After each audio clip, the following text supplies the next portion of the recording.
tenho a honra de receber o meu médico, Dr. Eric Slivet. Tudo bem? Ele é nutrólogo e vegano, né? Sim. E hoje vai ensinar pra gente uma receita muito saudável, nutritiva e simples de fazer, não é isso? Isso aí. Então, explica pra gente um pouquinho dessa receita. Bom, essa receita é uma receita que ela tem como base o agrião, o gergelim e o inhame. E essa combinação ela faz com que essa refeição fique bem completa. E pelo fato do agrião e do gergelim serem fontes bem ricas de cálcio, essa receita do jeito que ela está, ela oferece praticamente toda a necessidade diária de cálcio que uma pessoa tem.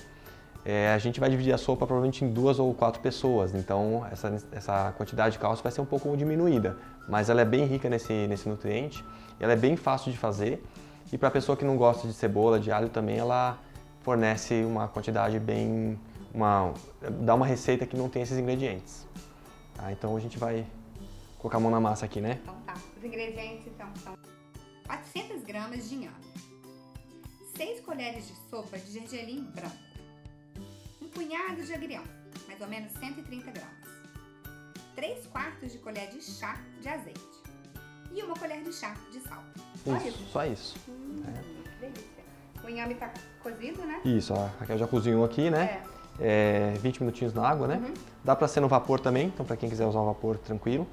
E daí o inhame tem uma coisa legal, que quando ele tá mais morno, você já consegue pegar depois de cozinhar, a casca sai mais fácil. Então geralmente a gente pega uma faca, põe aqui no meio e a gente vai só puxando para a casca já sair. Então a gente consegue ir descascando ele mais fácil. Muito fácil, né? É fácil, é que ele já está um pouquinho mais frio, então começa a grudar um pouco. Tá? Mas costuma ser bem simples de você tirar a casca dessa forma. Daí se começar a grudar um pouquinho mais, é só acabar puxando um pouquinho que acaba saindo o restante. Sai, né? Então a gente vai descascar todos os inhames e a gente vai colocar tudo no liquidificador. Então eu sugiro só para facilitar o trabalho também do liquidificador, a gente partir o inhame em alguns poucos pedaços. Deixa eu pegar aqui pra gente colocar. Vou pegar uma faca assim pra ajudar. Tá bom. A gente vai jogar no liquidificador, que a gente vai bater aqui com água e com gergelim. Então a gente vai preparar tudo para poder fazer isso. E o inhame? Fala um pouco das propriedades. Olha, o inhame pra gente aqui, ele vai fazer parte do grupo aí das batatas, né? Inhame, cará, mandioca, mandioquinha, batata doce. E ele vai ser uma fonte mais concentrada de carboidrato aqui. Então, pra gente ter um aspecto legal dessa receita em termos de saúde, a gente vai fazer com que esse carboidrato tenha uma absorção um pouquinho mais lenta. E toda vez que a gente coloca gordura junto do alimento, essa gordura vai ficar mais tempo no estômago, então vai lentificar o esvaziamento do estômago. Então esse carboidrato ele tem uma absorção um pouco mais lentificada. E o gergelim ele traz justamente esse aspecto de ter bastante gordura e mais proteína. Então a gente consegue fazer nessa receita uma mistura que fica uma proporção super legal de proteína, carboidrato e gordura. Inclusive eu montei de tal forma, essa receita eu fiz os cálculos para que ela ficasse do jeito que as diretrizes geralmente sugerem de percentual de carboidrato, proteína e gordura. Então fica bem fácil de ter uma refeição bem completa só com essa mistura. Sim. E pro cálcio ela é muito legal também. Algumas pessoas têm medo dos carboidratos, né? Tem. A gente devia ter medo dessas dietas hiperproteicas. Não é? Fala um pouquinho disso pra gente, por favor. É o seguinte, olha, o nosso corpo, ele precisa muito de carboidrato. O nosso cérebro, o alimento primordial do cérebro é o carboidrato. Se a gente tiver com uma deficiência de carboidrato, uma ingestão muito baixa, o cérebro ele aceita usar uma substância que a gente chama de corpos cetônicos. Essa substância ela é produzida quando a gente começa a queimar as nossas gorduras corporais ou a gordura que a gente comeu em excesso. Porque a gente tira o carboidrato e começa a usar mais gordura. Sim, muitas pessoas fazem isso. Isso. E na queima dessas gorduras a gente forma os corpos cetônicos. Essas substâncias elas lentificam o trabalho cerebral. Então tem indicações, por exemplo, em pessoas com epilepsia de difícil controle, tem lugares que fazem isso com essa dieta. Mas numa dieta habitual, e principalmente se a pessoa for atleta, isso pode ser muito negativo, porque como o cérebro tem a preferência pelo carboidrato, se você começa a não ingerir uma quantidade suficiente, você vai perder massa muscular para que a proteína que a gente tem no músculo seja transformada em carboidrato, que é a glicose, para alimentar o cérebro. Isso é interessante, né? Porque a gente, quando vai fazer um exame de manhã, aquela glicemia de jejum, você vê que você está em jejum, mas tem glicose no sangue, né? Você não comeu nada, como é que tem glicose no sangue? O que acontece é que a gente vai ter meios para que a glicose nunca fique baixa. Então, se você fizer uma dieta totalmente sem carboidrato e você dosar a glicemia, vai ter glicose no sangue. Sim. Porque essa glicose ela vai ser formada através de outras fontes. Entendi. E no caso do jejum, principalmente o jejum noturno, que é o que a gente está vendo nesse exemplo, a gente vai obter esse carboidrato, essa glicose, metade oriunda do que o fígado guardou durante o dia e a outra metade vai vir da massa muscular. A gente naturalmente, à noite, destrói massa muscular para pegar os aminoácidos, a gente leva para o fígado e o fígado transforma numa nova glicose. A gente chama isso de formação de nova glicose, gliconeogênese. Então, o que acontece é que se você der uma dieta com pouco carboidrato, o seu fígado está com pouca reserva. Sim. Vai chegar à noite, você tem menos carboidrato para tirar do fígado, você tira mais a massa muscular. Então você perde massa muscular para transformar em glicose para alimentar o cérebro. Então essa ideia de que o carboidrato sobrecarrega o fígado... Não, o excesso de carboidrato vai sobrecarregar porque todo excesso vai virar gordura. Né? Então, se você faz uma alimentação com uma quantidade equilibrada, e o nosso peso mostra se a gente está exagerando ou não, a gente consegue ter um aporte excelente sem sobrecarregar fígado nem nada. E numa dieta, assim, qual que é a proporção ideal de carboidrato, proteína e gordura? Olha, existe algumas recomendações internacionais que a gente acaba usando, que a gente chama de DRIs, são as recomendações de referência de ingestão diária. Em média, 60% de carboidrato, mais ou menos 10, 15% de proteína, e a gordura vai dar em torno de 20 a 30%. Isso é, assim, na verdade, acho que as pessoas consomem muito mais proteína do que o necessário, né? Sim. Porque 10 a 15% não é uma quantidade alta. Não. E a gente consegue ela até, né, inhame, batata, tudo isso acaba tendo um pouco de proteína também, né? Sim, o que não vai chegar nessa porcentagem, se eu pegar, por exemplo, um feijão, eu quero ver quanto nele tem de proteína, carboidrato e gordura. Sim. A porcentagem desses nutrientes no feijão vai ser mais ou menos 25, 26% de proteína. Cerca de 70% ali de carboidrato, o que sobra é gordura, é bem pouquinho. Quando a pessoa pega um queijo, por exemplo, ele vai ter em média 25% de proteína, é quase como se fosse o feijão, só que ele vai ter 70% de gordura. Né? Então muda bem essa proporção. E como a gordura é muito mais densa, 1 grama de gordura são 9 calorias, 1 grama de carboidrato são 4. Então tudo que tem mais gordura, em menor volume, tem mais calorias. Então você pegar um pedaço de inhame e um pedaço de queijo, se os dois tiverem o mesmo tamanho, o queijo tem muito mais calorias do que o inhame. Mas a gente consegue fazer essas proporções de formas diferentes. Então o que eu vejo muito hoje, né, com essa dieta de baixo carboidrato, atletas perdendo muita performance, porque eles ingerem proteína demais e pouco carboidrato. E o combustível para atividade física de mais intensidade é o carboidrato. Então a pessoa come proteína, ela consegue montar a massa muscular dela, mas por não comer carboidrato suficiente, ela perde a massa muscular durante o sono. Então a gente vê muitos atletas que a gente reduz a proteína e aumenta o carboidrato, a pessoa ganha muita massa muscular. Quer dizer, ela deixa de perder a massa muscular. Isso é tipo, muito contrário ao que as pessoas,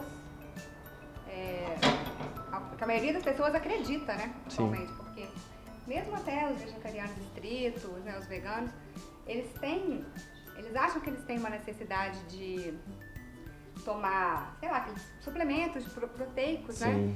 E eu acredito que se a gente tem uma alimentação balanceada, não precisa tomar, né? São raras as pessoas que vão precisar realmente de algum suplemento de proteína. O que a gente fala, é bom que exista porque tem algumas possibilidades que às vezes a gente usa, mas grande parte dos atletas que eu acompanho não tem necessidade. Alguns usam porque tem medo de ficar sem, né? Porque a mídia já colocou a proteína num lugar que agora está difícil de tirar. Mas quando a gente faz uma avaliação metabólica, pelos exames a gente sabe direitinho se a proteína está de mais ou está de menos. Então a gente consegue tirar com tranquilidade ou pedir para aumentar. Isso é muito legal. E a alimentação a gente consegue, em grande parte das vezes, suprir tudo. Mesmo vegana, sem nenhum problema. Que bom. Então agora vamos continuar? Vamos. Bom, próximo passo a gente vai trabalhar com o gergelim. O gergelim é o seguinte, quando a gente compra o gergelim, ele pode estar cru ou estar tostado. Tá? Pode ser o gergelim branco, pode ser o preto também. É que fica estranho uma sopa meio preta, né? Porque na hora que bater o inhame que é branco com o preto, vai ficar uma sopa meio cinza. Então, geralmente a gente usa o gergelim mais branco. Pra gente ter uma ideia, 6 colheres de sopa de gergelim são 100 gramas de gergelim. Isso vai dar 825 miligramas de cálcio. A recomendação diária de ingestão é mais ou menos 1000 miligramas por dia. Meu Deus! Então é super caprichado, né? Então 100 gramas é isso aqui. Então é o seguinte, se a gente comprou o gergelim tostado, ele está pronto para uso. Tá. A gente vai colocar direto no liquidificador. Tá. A gente sabe, porque está escrito no rótulo, né? Ou porque a gente pega o gergelim, a gente aperta, ele quebra na mão. Quando ele tá tostado. Quando ele está tostado, tá? Então, o nosso aqui, ele não está cru. ele tá mais cru. Então, o que a gente faz? Vamos pegar a panela, seca, sem óleo, sem nada. Tá. Não é só porque essa panela é de cerâmica que não precisa pôr óleo. Nenhuma panela vai precisar. Ai, que bom.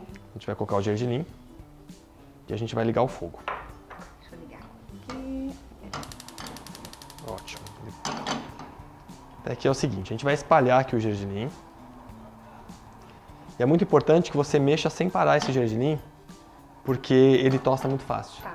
Então o ponto dele é quando ele começar a tostar um pouquinho, às vezes ele até pula. Tá. Então a gente vai mexer constantemente aqui o tempo inteiro. E tem alguma vantagem do gergelim cru ou cozido? Qual que é a diferença? É que o cru a gente não vai conseguir bater. Ele fica muito difícil de quebrar. Tá. Né? Então quando a gente já tá uma tostadinha, ele já... Por isso que você acabou de falar, né? Porque quando a gente aperta ele não Isso. quebra. É. Tá. Agora o nosso cuidado de apertar ele quente é para não queimar o dedo. Sim. Tá? Mas aqui não costuma ser rápido aqui.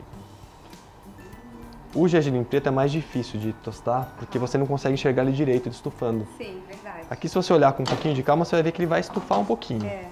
Né? Mas e se ficar com cheiro de queimado é porque também está passando no ponto. Tá. E uma questão assim, que muitas pessoas ficam preocupadas, né, em relação a uma alimentação vegetariana estrita, é a questão da B12, né? Sim. E eu fiz o seu curso. Legal. Eu amei, eu aprendi muito. E assim, na verdade é um pouco um mito que esse é um problema das pessoas vegetarianas, né? Porque é uma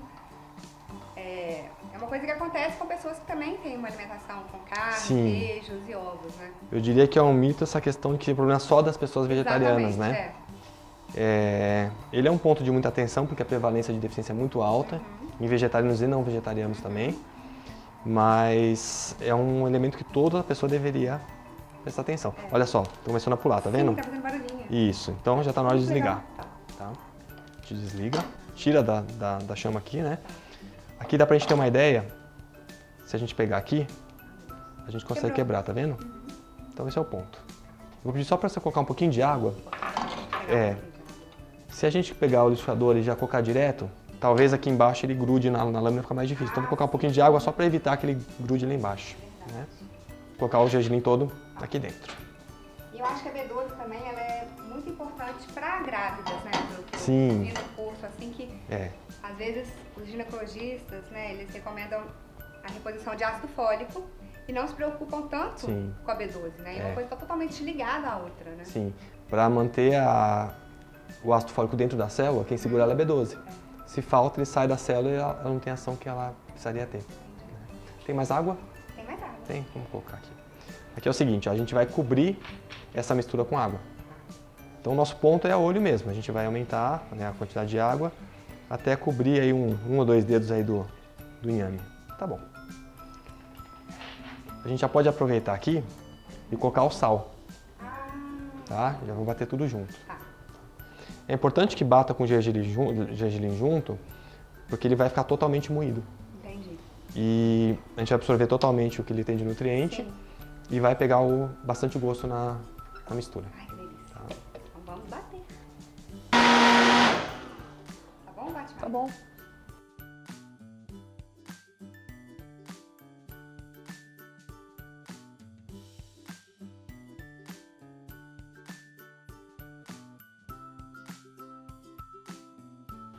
Tá ótimo. Agora é o seguinte. Já ficou cremosa, Ficou. né? Mas ficou mais... Isso. Legal que essa sopa ela tem uma consistência, né? Sim. Naquela sopa ralinha. É. Bom, aqui a gente vai reservar, né? Deixar no cantinho ali. E agora a gente vai trabalhar com o agrião. O agrião é o seguinte, a gente vai ter basicamente dois tipos que a gente vai encontrar no mercado, tá? Esse que a gente conseguiu foi aquele que tem um talo mais fininho. Sim. Tem outro que é mais bojudão, né? Que ele é mais talo mais gordinho. Ele fica mais macio na preparação, mas dá pra fazer com os dois. Tá. O ponto aqui é que o talo ele é mais difícil para cozinhar. Entendi. Então a gente vai cozinhar ele primeiro. Separou o talo das folhas, Das né? folhas, a gente separou. Daí depois que estiver já macio, a gente vai colocar as folhas no final porque o cozimento é rápido. Daí é o seguinte, a gente separou um pouco de óleo, né, para fazer aqui. E daí é o seguinte, para quem tem uma panela como essa de cerâmica, às vezes nem precisa colocar óleo. Ai, que bom. Você pode colocar no prato pronto depois. Aham. Como grande parte das pessoas em casa não tem essa panela, a gente vai aproveitar aqui já para mostrar, como né? seria o mais comum, né? Então é um pouco de azeite, a quantidade é pequena mesmo, tá? Vamos ligar aqui, ó. Eu gosto de esperar o óleo ficar esturricando, tá? Porque a temperatura vai aumentar demais, ele vai começar a ter mais alteração na propriedade dele. Sim. Então eu já coloco direto o que for colocar, porque a água que vai soltando já facilita para a temperatura baixar um pouco. Tá. Geralmente a temperatura que o azeite de oliva ele tem alteração é 177 graus, mais ou menos. Tá? Então aqui a gente vai colocar, quando estiver quase pronto a gente acrescenta as folhas. O agrião, fala dele um pouquinho. então, o agrião é interessante porque é uma fonte muito concentrada de cálcio. Né? E muitas pessoas não gostam dele porque ele tem um sabor um pouco mais picante. É. Quando a gente refoga, esse sabor desaparece. É mesmo, eu Esse normalmente picante como ele some. cru. Ele é ótimo, né? Mas para quem não gosta muito, é uma boa possibilidade pra gente... Quero abaixar um pouquinho. Aí. Essa panela aqui ela é rápida, né? Ela é. Então a gente tira essa ardência dele. E o que é legal também para quem precisa aumentar o consumo de cálcio, é que um maço de agrião vira um punhadinho pequeno. Sim, fica muito mais fácil Então é mais de fácil. comer, né? Uma quantidade maior com ele cozido. Exatamente. Então a gente consegue fazer dessa forma. E uma mistura muito legal também para agrião é refogar na lentilha, refogar no feijão.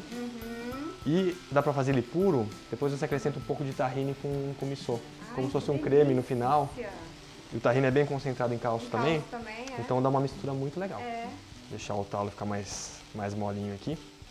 E qual que você acha assim, que é o ponto mais importante para os vegetarianos inscritos observarem na alimentação no dia a dia? Olha, é assim, se for pensar na alimentação, eu diria que para o vegetariano inscrito o cálcio é um dos pontos mais importantes. Por quê? Porque a B12 a gente sabe que o alimento vegetal não tem. Você vai ter que achar de outras fontes. O ferro depende muito mais da perda de sangue da pessoa do que da alimentação. Mas o cálcio não. O cálcio depende muito mais da alimentação do que de outros fatores. A não ser, claro, que a pessoa use medicamentos, corticóide e outras coisas. Mas eu diria que o cálcio, para o vegano, é um ponto de mais atenção. Né? Então, essas fontes aqui são legais pra gente... E é muito assim, né? Engraçado ver que eu, pelo menos, cresci acreditando fonte de cálcio é leite, né? E aí, depois que eu virei vegetariana e vegana, eu fui lendo muito, estudando, e eu percebi que é o contrário, né? Que o leite, na verdade, ele contribui para a perda de cálcio, né? Na verdade, o que acontece é o seguinte, em termos de miligramas por ml, o leite ele contém uma quantidade boa de cálcio. A questão é que muitas pessoas hoje têm intolerância à lactose. Sim. Quando a pessoa tem intolerância à lactose, todo o processo digestivo dela fica comprometido e pode, inclusive, comprometer a absorção do cálcio. Sim. O problema quando a gente fala de cálcio é que a gente associa muitas vezes com osteoporose. E são coisas que não são diretamente ligadas. O osso precisa de cálcio, isso é fato. Só que a osteoporose, 80% dela é de ordem genética. Dos 20% restantes vai entrar atividade física, estado hormonal, alimentação, que não deixa de ser importante, mas não é o principal fator. Né? Então a gente quer que a pessoa não tenha falta de cálcio para que não seja mais um fator que comprometa o osso. Claro. Mas não é o principal determinante só para a massa óssea, né?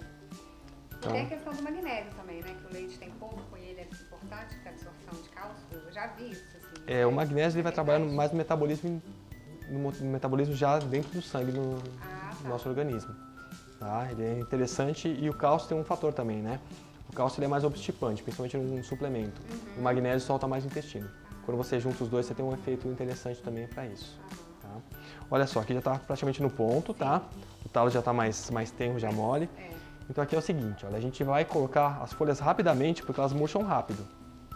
E já vamos colocar a nossa sopa aqui também. Você consegue separar a sopa pra gente? Quando já começar a reduzir o tamanho das folhas, eu estou deixando cair fora da panela aqui a folha, né? E a questão de aquecer, né? Porque tem aquelas pessoas da alimentação viva que falam que se aquecer acima de 40 graus perde nutriente, mata as enzimas. Então, tem alguns nutrientes que a gente realmente reduz com o aquecimento, tá? A vitamina C, o ácido fólico, vitamina B1, são vitaminas que se perdem com o aquecimento. Só que a gente vai conseguir, em outros alimentos crus também, a gente vai conseguir manter o balanço nisso. O cálcio em específico, que a gente está pensando nessa sopa, ele não se perde com o aquecimento. Ah, que ótimo. Então o legal disso é que a gente pegou aquele monte de agrião, virou esse pouquinho aqui, É. né? E fica tranquilo. Ai, que bom. Agora, como não cabe aqui na nossa panela, né, a sopa, vamos fazer um transplante de panela Aham. aí. Então a gente vai colocar aqui o agrião.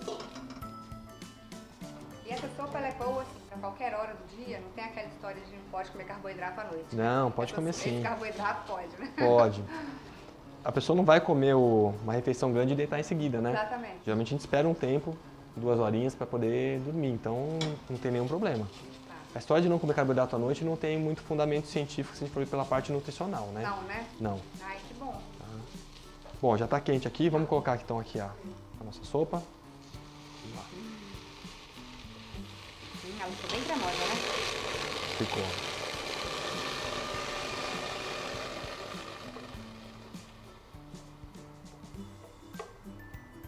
Tudo. Isso aqui chama pão duro, né? Aham. A gente vai misturar aqui. Oi? Vamos misturar aqui até pegar a fervura. Tá. Porque ela ficou bem cremosa mesmo, né? Ficou. Mesmo aqui nesse ponto, se quiser deixar ela mais mole, mais aguada, dá pra colocar água durante o processo, mesmo Tá, sem mas bater, tem que né? saber. Uma pergunta assim, engraçada. Como que é um dia na sua alimentação? Eu sou muito curiosa pra saber isso, sabe? Então, aproveitar a oportunidade. Eu comecei a minha trajetória na alimentação com a macrobiótica. Aham. Depois eu passei quase pro oposto, que foi o higienismo. Então o que eu mantenho de hábito do higienismo desde sempre é que de manhã geralmente eu só uso frutas. Ai, que ótimo. Então geralmente eu faço um suco com frutas, com abacate.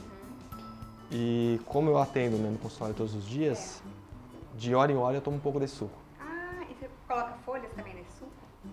Muitas vezes eu coloco, eu tenho uma horta em casa, né? Ai, que delícia. E tem sempre couve, tem escarola, dá pra colocar sempre. Então, geralmente, até a hora do almoço, a minha alimentação é basicamente de frutas e às vezes com folhas também. Então, eu não como de mais de 3 em 3 horas, eu como de hora em hora, né? Sim. Porque dá quase 1 litro que eu uso. É. Então, pra não ficar cheio e pesar, depois né? ficar urinando o tempo inteiro, né? Vai de tomando hora em um hora. pouquinho. E daí na hora do almoço, eu almoço sempre na clínica, né? Então eu tenho essa possibilidade hoje de fazer todas as refeições em casa, o que facilita muito na dieta vegana, né? Aí vai depender do que eu tenho ali, mas geralmente é um cereal integral. Eu não sei nem cozinhar arroz branco, não sei como é que faz, né? Porque na macrobiótica a gente tem essa questão já de aprender que o alimento é o integral mesmo. Sim. Geralmente é um arroz integral, muitas vezes uma leguminosa, nem sempre eu misturo na mesma refeição, às vezes eu deixo a leguminosa, os feijões para o jantar. Ah, tá. Porque dá para fazer isso tranquilamente. Aham. O higienismo tem muito isso, né? Você usa o arroz Sim, no uma almoço, coisa mas de cada vez, né? coisa de cada vez. Eu gosto muito dessas separações. Aham. É que quando a pessoa não tem muita habilidade ainda para entender os alimentos, os grupos, é melhor ela misturar tudo Sim. para ela Do que deixar de comer, do que deixar né? de Uma comer. coisa. Né? Legumes, verduras, é basicamente isso. À tarde eu volto a atender e mais ou menos no meio da tarde, umas 3 horas depois que eu fiz a refeição, que ela me deixa bem por umas 3 horas, eu faço algum outro lanche. Aí vai dependendo do que eu tenho em casa também. Então vai variando com relação às frutas que eu uso. Pão integral, pasta de amendoim. Tá. Eu vou vendo o que tem. E o jantar vai ser parecido com o almoço. E tem épocas que eu faço só o estilo higienista mesmo. De eu pegar só uma lentilha, por exemplo, né, com legumes, com folhas e fazer a refeição. Mas aí você tempera ela com alho, cebola? Tempero. O tempero dá para usar bastante coisa. Ah, entendi.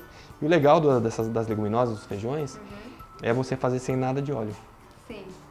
Isso em termos de processo digestivo dá muita diferença. É mesmo? É.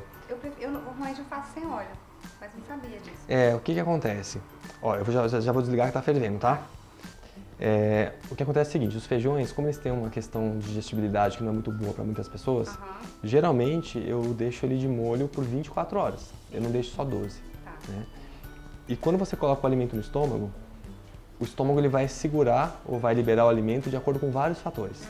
E quando a gente pensa nos macronutrientes, que é carboidrato, proteína e gordura, a gordura fica mais tempo no estômago. Sim.